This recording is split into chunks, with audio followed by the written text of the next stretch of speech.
Championship Saturday has come to a close after an exciting week under the lights. From the Backstreet Boys to world-class golf, only one man rose to the top.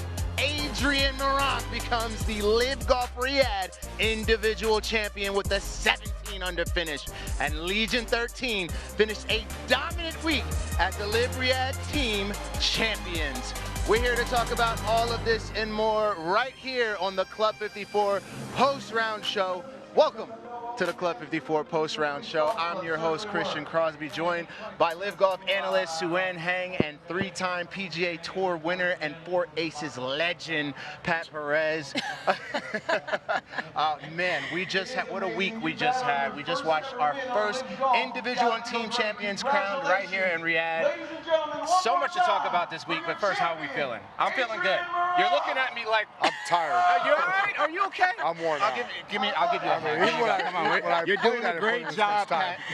I tell you what, I'm excited to go toward the heat in Adelaide next week. I think I'm more cold than anything. That's all you know, I'm not made for this. I'm born and raised in Singapore. This is not the conditions I'm used to, but man, in all seriousness, what a fantastic week under the lights for the very first time in such cold conditions with all the lights, the light shows that happened, the music that was around it, the performance, the golf, the team aspect of it. I think it's a great start to our season. Well, we have so much to talk about, but I know Annabelle Angel is actually on the concert stage right now following that trophy presentation. Annabelle, tell us what's going on.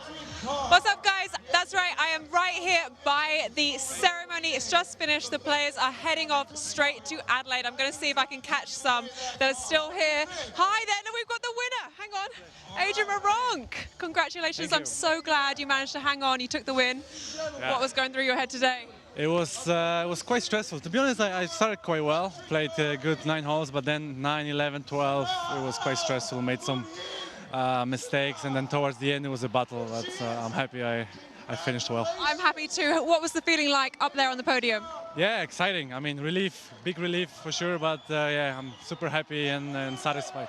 Well, they couldn't catch you today. Hopefully the rest of the season will be just as successful. Exactly, that's a good start, and let's keep going. Let's do it. Go Cleeks. Thank you. Go Cleeks. Safe travels to Adelaide. I'm going to speak to some of your teammates over here. Richard Bland, you're associated with the winner, so we want you here on the post show. Right, how does it feel, Cleeks getting a bit of notoriety? Yeah, you know, so proud of Adrian. You know, he came close in Houston, I think, last year where we won the team. So yeah, you know, he deserves it. He's won wire to wire. Yeah, you know, we're gonna enjoy this one as a team. How are you going to enjoy it, Richard? Tell us. Well, dinner's definitely on him next week. So I think we're probably going to find the most expensive steak place. And good Australian ribeye. Well, I think we'll go for the Wagyu, I think. I love it. I love it. Celebrate in style. Definitely, yeah. But no, so proud of him. He deserves it. You know, the team's done great. As you can see, we've got a new look this year. Very stylish, may I add. Yeah, some old faces, but a new look. The team's done, the whole team, you know, behind the scenes, worked so hard on it, so everybody loves it. Yeah, we're looking forward to a good season. Right, let's head in with you, Richard. They're all deserted us down here at the podium. Very excited finish. Were you watching it all unfold? Yeah, I managed. I was kind of out in the middle of nowhere finishing, so I had to sprint about the last 200 yards, and my knees won't cope with that nowadays. So, but yeah, I got here for Adrian finishing, and yeah, very special. So, how's your new teammate faring? Yeah, Freddie played well today. Yeah, you know, I played with him a couple of times in practice.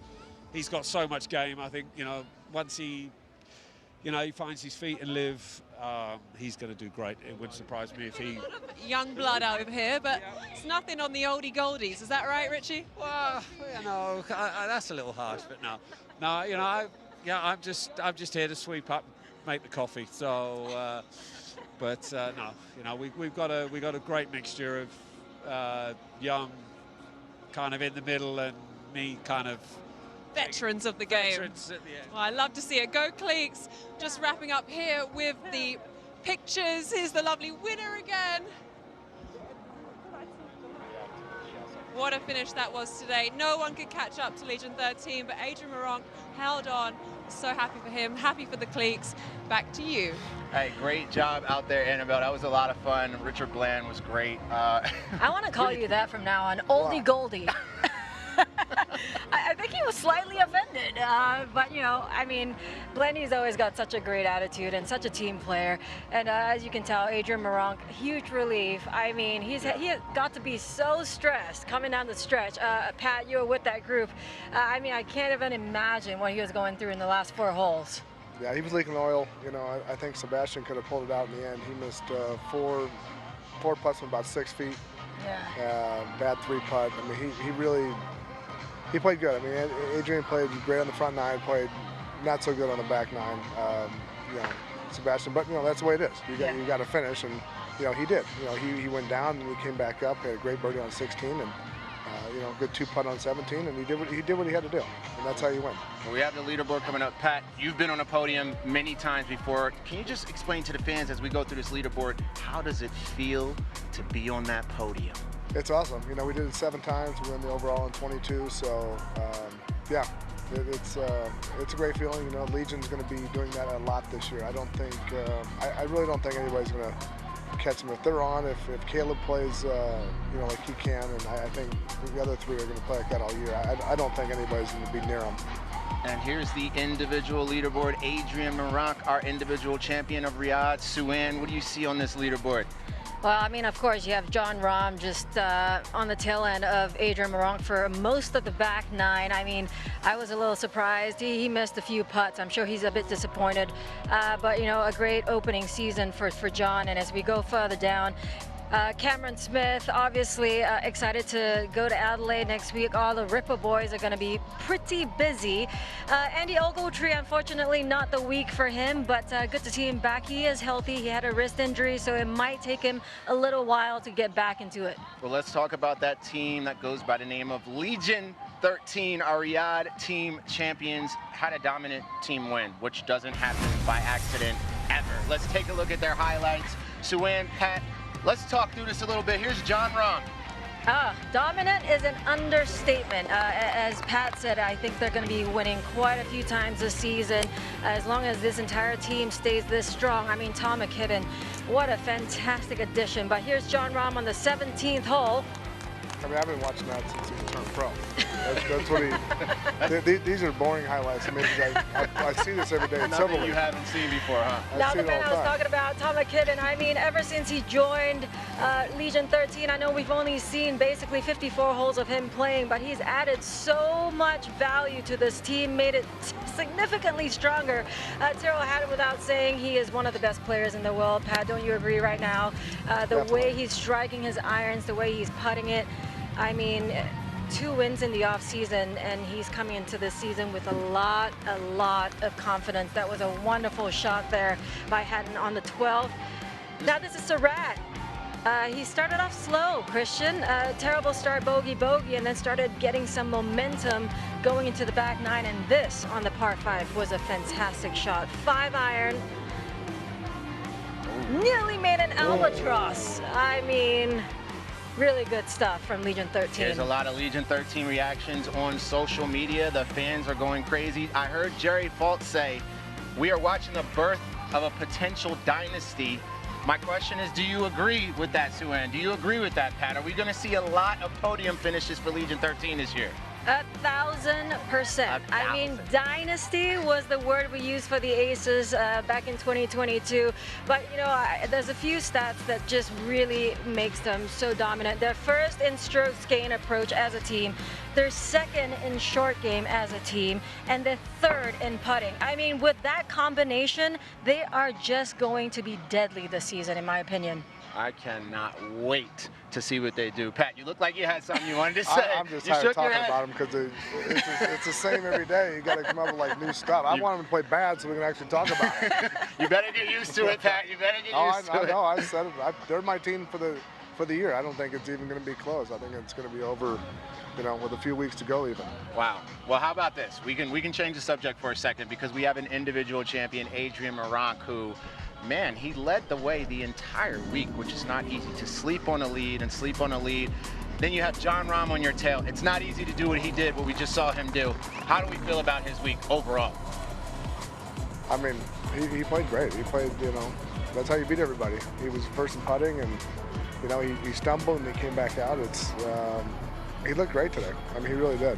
Here's some of his This shot was here. unbelievable. I couldn't believe that he went that far right. Well, that's the only really play he had. He couldn't hit it that close.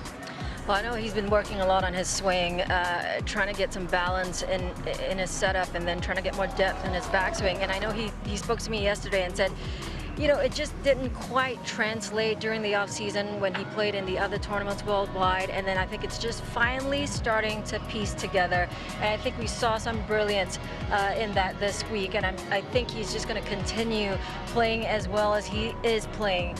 He wasn't a DP World Tour Player of the Year in 2023 for no reason. He's obviously a very talented young man. Recently got engaged in the off-season, but this is his second shot on the 16th, Pat. Yeah, right there. It was really good. That was a huge shot. He made a great swing off the tee, needed that one, and this was it. The winning putt. There it is. Adrian Meronk, individual champion of Riyadh.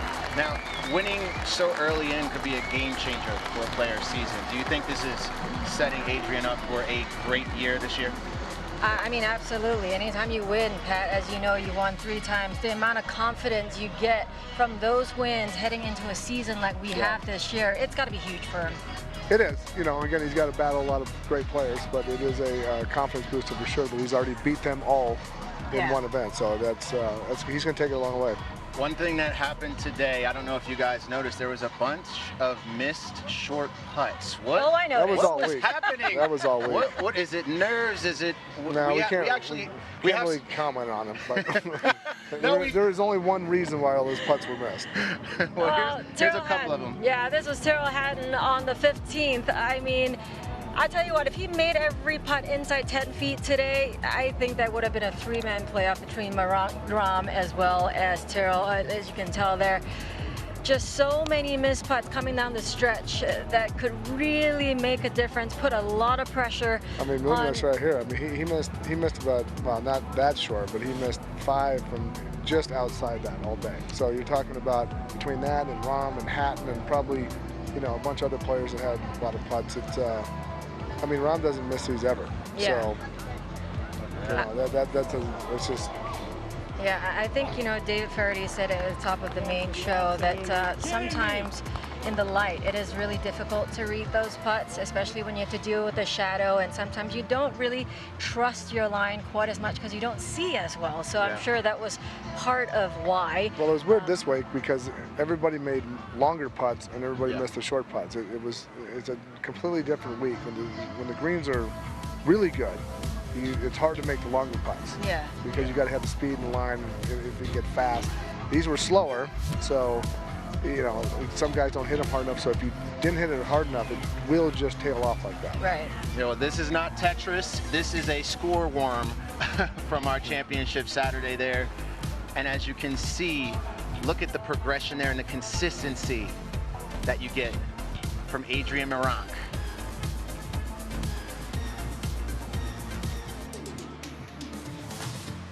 And there's the beautiful fan zone that all of our fans have been enjoying all week long. So much to talk about here in our Club 54 post-round show. Now, Bryson DeChambeau decided to mic up for Super Saturday. Let's see how his day went.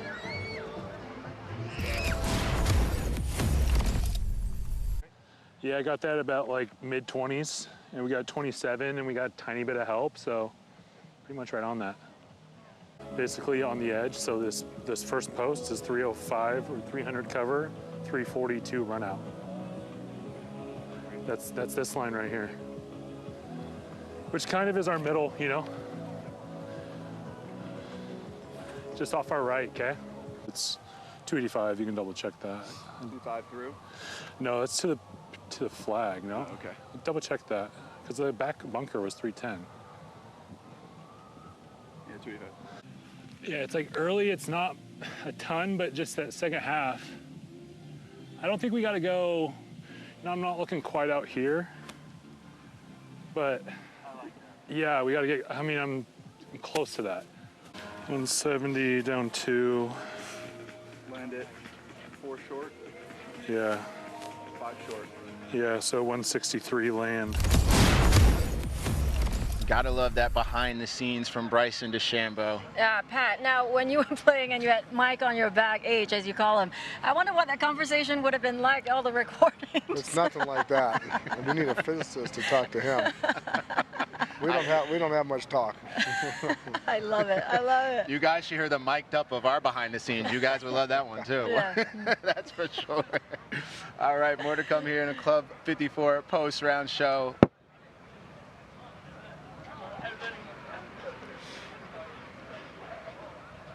We have Rachel Drummond live on the 4th hole. She's going to take us through a shot of the day. Rachel, tossing over to you now. What's going on over there? Hi team. I mean, I always get the hardest shots in golf. Now, we saw it earlier in the post-show, but Moronk had an impossible shot on 4.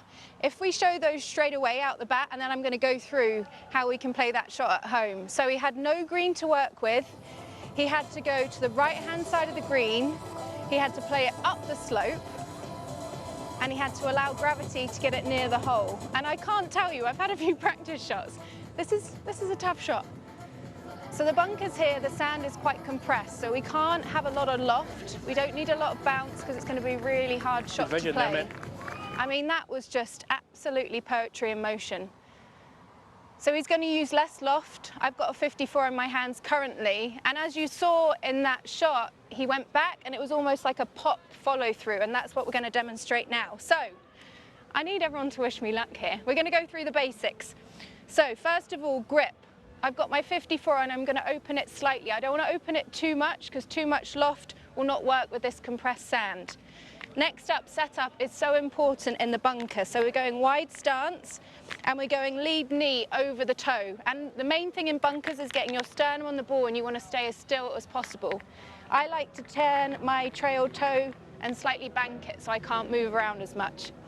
You can practice this at home, draw a line in the sand like so, and you're just going to try and hit that line. Right, I'm going to give it a go. So we're going to, if you have a look out there, you'll be able to see a black towel. The goal is to hit it anywhere in there and let it release down. So we're going slightly bit of loft, weight left, and it's going to be a pop shot. Going to let it go up the slope, and hopefully gravity. I mean, it's coming down. Do you know what? I'm going to take that and run a mile. So we're going to go through that one more time. So remember, in bunkers, it's important to have a lot of loft on the golf club. Wide stance. Turn that lead toe out, knee over the toe. Same again. Wish me luck. 54. Almost a pop shot. Allow it to go up the slope. This might be the one, actually, team. And allow gravity to take control. I've actually had a bet with everyone around here at the moment, and I think I'm owed a drink. Back to you guys.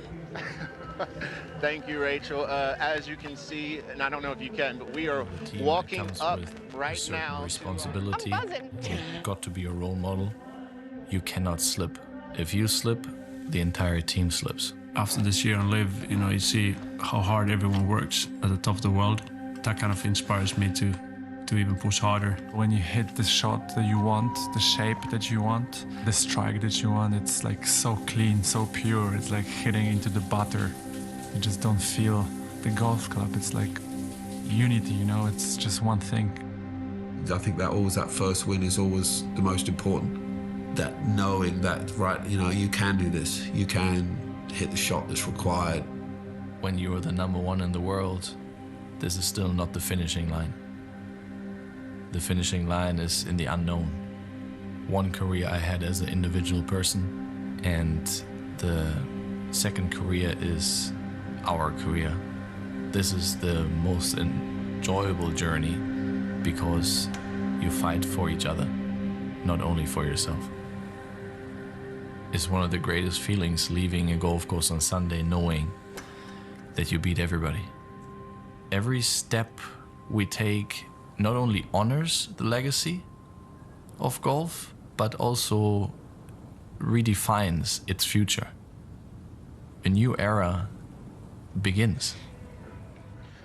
All right, and joining us out here is Jerry Fultz. Sue-Ann Heng still sticking with us. Jerry, I gotta admit, that is the best jacket I've ever seen you wear, ever. Gosh. You know what? Stop it. When I get dressed in the morning, I think to myself, WWCW, what would Christian wear? And I think this one passes the test. And then sometimes you dress in the dark. Then, of course, this is the only thing I have in my wardrobe that I didn't pick out for myself either, so a little coincidence there. Just had to be honest, Jerry. You look good. Thanks, man. What a day we had today. Jerry, this week has been just phenomenal. Adrian Meronk just controlling the game, staying in it right towards the end. We didn't know what was going to happen. John Rahm was on his heels. I would love to hear a Jerry Fultz take from our first week in Riyadh. Well, for 45 holes, Adrian Meronk looked virtually unbeatable, almost flawless, so to speak. And then the 10th hole. And then after the tee shot at 11, I thought, well, I don't think, at that point, Sue-Ann, I didn't think he had a chance to win. I know you were with Rahm's group. I didn't think he had a chance to win. I thought the nerves had got the best of him. The short missed putts, and then the tiny one that came back around at him on 13. I thought it was going to be tough. I didn't foresee as many guys of world-class quality missing as many putts as we did coming down the stretch. I know you get nervous. I know the greens are not perfect, and I know they're not used to putting short ones at night under the lights. But it was still, there were a lot of putts made, and then when it mattered most, there were a lot of short ones missed. That's what nerves do. That's what meaningful golf does to even superhuman talents, and this is meaningful golf to them. Adrian Meronk, I don't think there was any doubt he was going to get to this point in his career with LIV Golf because of the talent he has. I didn't know he would do it this early this year. He struggled a bit last year, other than one really good event, but it was really impressive. When he was on the ropes, the way he dug down deep when it mattered most, and authored some great golf shots. Yeah. Well, we actually had a new rule this week that we followed by, all 4 scores counting. Did it make a difference this week at all? Did we see a difference in any of the teams? We're going to have to check with Duncan on that. Yeah, we're going to have to check. I mean, if we just look at the leaderboard without looking at any of the stats, I think it just certainly shows how dominant Legion 13 really is. And I think with Tom McKibben added to that roster, it certainly added way more depth to that team, don't you think? No question about it. You got John Rahm, one of the best players in the world. You got Terrell Hatton, who's in the argument for current best player in the world right now, of recent form. Then you have Caleb Surratt, decorated amateur, who's cutting his professional teeth out here within LIV Golf. Then you got a young man, 2 years proven as a pro, very well proven as a pro, but added some huge depth. And like I said in the broadcast, at the end of the broadcast, they might not win every event, but they're going to win a whole bunch of them. Yeah, you said birth of a new dynasty we could be watching now. Yeah. Do you really mean that, Jerry? I do, and I don't. I do because I believe they're that good. I believe they're going to easily win the most titles this season. They're not going to win them all, but I think we're too early in LIV Golf's history to actually start using the word dynasty properly. But nonetheless, yeah, we like to. I mean, the commentators engage in hyperbole, and I'm probably one of the worst. So yes, dynasty. All right, we're going to talk more, but earlier this week, Rachel Drummond met up with one of our newest LIV Golf members, Max Lee. Let's take a look. Max Lee, welcome to LIV Golf 2025. Now, what I found so impressive last year was you won. You then won the promotions event to be here, but most impressive, you were injured, came back from injury and got in the winner's circle. So talk to everyone at home firstly about the injury that you had and how you implemented change to win again. My left hip got a little bit injuring in 2023, end of the year. And after that, I changed a little bit my swing. Yeah, changed a little bit my movement. And yeah, everything is getting better in like 3 or 4 months. It certainly did, you won. Yeah. Now we'll talk a little bit more about movement. We know in golf how important it is to use the ground. Yes. So what did you start doing? You were moving more laterally? Yeah, before I was hitting more up to the ball, but now it's a little bit like feels like right to left more, and my ball speed is getting faster, my smash is getting higher. Yeah. Now, what I find most impressive is making a change technically is difficult. Yeah. So the likes of Tiger Woods have done it, Phil Mickelson and yourself, actually, Yeah. so well done. Yeah. So how did you implement those changes and be successful in a tournament? Just needs to be calm and be positive. Yes. Yeah. And have you found that with your strategy round here? Because you've played great round here over the years. Yeah. So all about strategy going into this week. I think the night tournament is a little bit different for me, and everything is gonna be fun. Perfect. Yeah. And go on, you're going to give insight to, hopefully not the golfers because they won't see this, but you made 9 birdies in your 3rd round around this golf course. You know, what do you think you need to do to play well this week? The strategy, I think, is a little bit different because the hole is a little bit different, and yeah, I was trying to enjoy it because it's my first event on the LIV tour. So yeah, I will try to enjoy that. Well, we're rooting for you here, Maxley. Good luck this week and play well. Thank you. Thank you. Thank you. Very good to hear from Maxley there. The rookies have done a pretty good job, haven't they? Yeah. Yeah. I mean, 40th position debut. That's not terrible at all. I mean, he's standing on the range, Suanne, seeing guys he hasn't seen before in a collection. That's for darn sure. That's got to be intimidating. Yeah, absolutely. I think the new guys have so many different changes that needed to be made this week, from their warm-up routines to the night golf to the different caliber of players they're used to playing with. It's a lot to take in for them, so I think they've done pretty well. I couldn't agree with you more, and fans are excited about it as well. Too many tweets have been coming in all day, not only just about the rookies, but about the entire week here in Riyadh, and we love to see it. Make sure you guys get your tweets in, hashtag LIV Golf.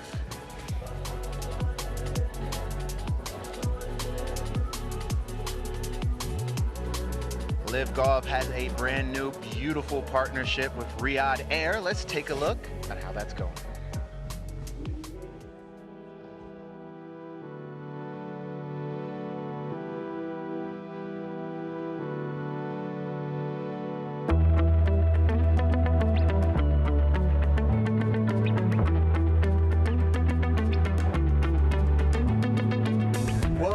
Announcing our partnership with Riyadh Air, and we're going to do a little challenge. I think we're doing Bryson's famous challenge. Instead of his house, we're hitting it over Riyadh Air's lane. Well, it stole my idea. Hitting over my house. It took me 16 days to do it for me, 134 shots. We can do it in 1 right now. It'd be pretty sick. I'm excited. It doesn't look like the easiest shot, to be honest, so hopefully all of us avoid hitting the plate. Really close. We really wanted to make a hole-in-one and it didn't happen, but it was good fun though. Greens were really firm, so it was tough to keep the ball on the green, but we had a fun time. We're starting to commercialize, and that's great. That shows that there's not only viability, but longevity towards what LIV is trying to produce globally. So very excited to have Riyadh Air coming aboard. Big thanks to Riyadh Air. That event looked like a whole lot of fun. I wish I got the invite to that one right there. I think I would have sculled one right into seat 5B. 5B. I know that's what amazed me about Bryson letting guys hit the ball over his house. But I think that jet might be rivaled in cost by Bryson's new house. Well, true. There's only one way to find that out. Well, we know our next stop is going to be Adelaide. How about we talk about that trip right now? Yeah? Jerry? Sure. You down for it? Sure. All right, let's do it then. All right, as you guys know, next stop Adelaide. Last year in 2024, we had almost about 100,000 fans pass through in the course of those 3 events that we had. Are we looking to top that this year? I think I'm hearing that we are going to top that this year. The plan's that's a guarantee. We're going to have over 100,000 people out there over the course of 3 days. Yeah, and I don't know anybody who's not looking forward to it. It's what I'm looking forward to the most is sweating. It is cold out here. Yeah, I mean, in all seriousness, the Grange is such a great golf course for competition. I mean, the conditions are going to be so different from this week. The golf course completely different. It's a Sunbelt golf course. Greens are going to be a lot quicker. Players as well as us, we're going to go through some major jet lag going to Adelaide, so it's going to take us a while to adjust, but I'm looking forward to it. How are you guys expecting Ripper GC to show up? Are we going to see a repeat from last year, champions in their hometown? I mean, we had a playoff last year against Stingers, which was a lot of fun. They did a great job today, so the signs are pointing towards perhaps history repeats itself. Jerry, what do you think? I think so, yeah. They finished tied for second here. I don't know who won the tiebreaker for the podium position, but they split the points. Yeah, they are going to be so motivated, and The Aussie fans are fun and much more respectful than the normal type of fans when you get a collective gathering like that, all having a, an enhanced good time. But I think they're gonna feed off that very, very much. I think the one thing they do have to perhaps manage, Jerry, is expectations, because I mean, coming off a high like that from last year, they know what it's like, they know what it feels like. It's almost like they have a lot to lose going into next week, so I think they're just going to have to manage their expectations and time management, to be honest, as a team. Well, and Cam Smith thinks his team is the team to beat, not only next week but every week, and he's going to hear all the talk about this dynasty that Legion 13 can't be beat. They're going to be really geared up to prove idiots like me wrong. Well, we talked about it, but how about we show you? Let's take a look back at 2024 Adelaide. My goodness, what a scene we have here in Adelaide. It felt like we were playing for the Australian public as much as we were playing for ourselves and the team. It was awesome just to do that and obviously get the reactions that we got. And it's raining amber nectar. It was awesome to have the crowd roaring for us on 12 there and everywhere really. One of the highlights of the year, playing with all the boys in that first round. It was a pretty cool experience. Oh. There you go. Well, Ripper are delivering early here to the delight of the galleries. There was no one not supporting us, I guess. Like everyone just wanted the Ripper GC team to win. Oh! Yeah, I'm not sure how that missed. To see that many people lining the fairways each day. Well, I've never seen crowds that deep. It was ridiculous. It was 50 deep, 100 deep. It was crazy. Something that I'll never forget. Obviously 4 of us hit the shots, but there's 20 odd people working for all of us, and then another 100,000 that were part of the team for the week.